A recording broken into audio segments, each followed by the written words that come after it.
Assalamualaikum warahmatullahi wabarakatuh. Izin memperkenalkan diri, nama saya Nidia Donita Putri, NIM 19116404009 dari kelas A1, Universitas Aisyah Yogyakarta, Prodi D4 Keperawatan Anestesiologi. Di sini saya akan menjelaskan tentang alat-alat anestesi.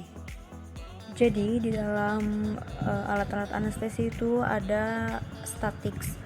Statics itu yaitu S-nya scope, T-nya tube, A-nya airway, T-nya tape, I-nya introducer, C-nya konektor, dan S-nya itu suction. Baik, di dalam alat anestesi itu yang pertama ada scope. Jadi scope itu ada stetoskop dan laryngoskop.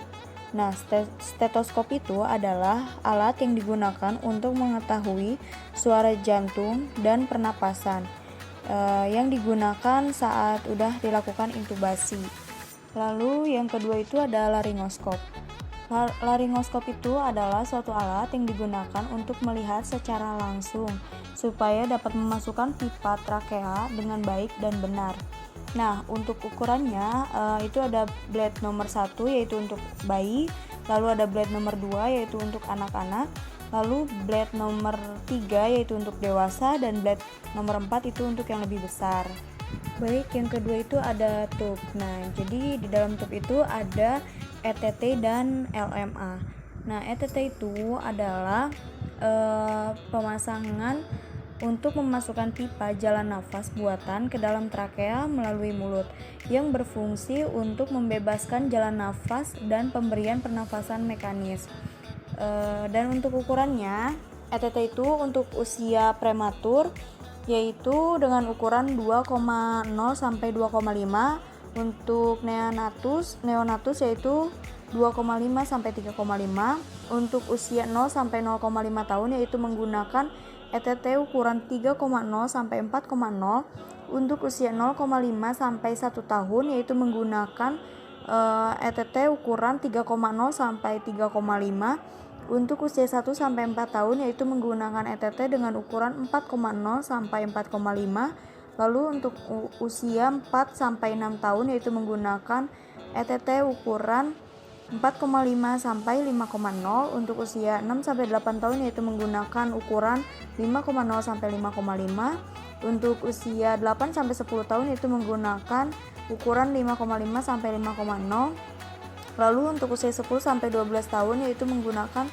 6,0 sampai 6,5, untuk usia 12 sampai 14 tahun yaitu menggunakan 6,5 sampai 7,0, untuk dewasa wanita yaitu menggunakan 6,5 sampai 8,5, untuk dewasa pria yaitu menggunakan 7,5 sampai 10. Baik, yang selanjutnya saya akan membahas tentang LMA. Jadi LMA itu yaitu laryngeal mask airway. Jadi yaitu suatu alat untuk mempertahankan jalan nafas tanpa intubasi trakea. Nah, untuk ukurannya, untuk berat badan lebih dari 5 kg yaitu menggunakan ukuran 1 dengan volume balonnya yaitu 4, untuk berat badan 5 sampai 10 kg yaitu menggunakan ukuran 1,5 dengan volume balonnya yaitu 7. Lalu untuk berat badannya 10 sampai 20 kg yaitu menggunakan ukuran 2 dengan volume balonnya yaitu 10. Lalu untuk berat badan 20 sampai 30 menggunakan ukuran 2,5 dengan volume balonnya yaitu 14. Untuk berat badan 30 sampai 50 menggunakan ukuran 3 dengan volume balonnya yaitu 20. Lalu untuk berat badan 50 sampai 70 kg menggunakan ukuran 4 dengan volume balonnya yaitu 30. Lalu untuk berat badan lebih dari 70 kg yaitu menggunakan ukuran 5 dengan volume balonnya yaitu 40. Baik, untuk selanjutnya yaitu ada airway. Airway ini terdiri dari OPA, NPA, dan face mask. Jadi OPA ini adalah suatu alat yang digunakan untuk pasien agar memudahkan saat bernafas. Dan OPA ini untuk mengunci saluran nafasnya agar tetap terbuka, dan OPA ini memiliki banyak ukuran yang selanjutnya digunakan sesuai dengan kebutuhan pasien. Selanjutnya ada NPA. NPA ini digunakan di hidung Untuk pengukurannya yaitu dari ujung telinga hingga ujung hidung. Baik, untuk airway yang ketiga yaitu ada face mask. Jadi face mask ini digunakan sesuai dengan umur dan berat badan pasien dan digunakan untuk memudahkan saat oksigenasi baik sebelum maupun sesudah intubasi. Baik, selanjutnya yaitu T. Nah, T itu adalah tape. Tape atau plester ini digunakan untuk memfiksasi pipa trakea setelah tindakan intubasi agar tidak terdorong atau tercabut.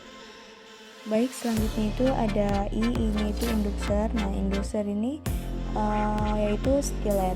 Nah, stilet ini digunakan untuk mengatur kelengkungan pipa endotrakeal sebagai alat bantu saat insersi pipa. Lalu C. C-nya itu adalah konektor.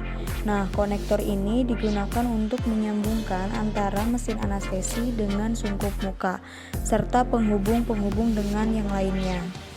Yang terakhir itu ada S. Nah, S-nya itu adalah suction. Suction ini digunakan untuk membersihkan sekret sebelum dan sesudah intubasi. Nah, indikasinya itu yaitu menjaga jalannya nafas agar tetap bersih, lalu membersihkan jalannya nafas, pengambilan spesimen untuk pemeriksaan laboratorium, lalu sebelum dilakukan tindakan radiologis, ulang untuk evaluasi, dan yang terakhir yaitu mengetahui kepatenan dari pipa endotrakeal. Baik, sekian dari saya. Mohon maaf apabila ada kesalahan dan kekurangan. Terima kasih. Wassalamualaikum warahmatullahi wabarakatuh.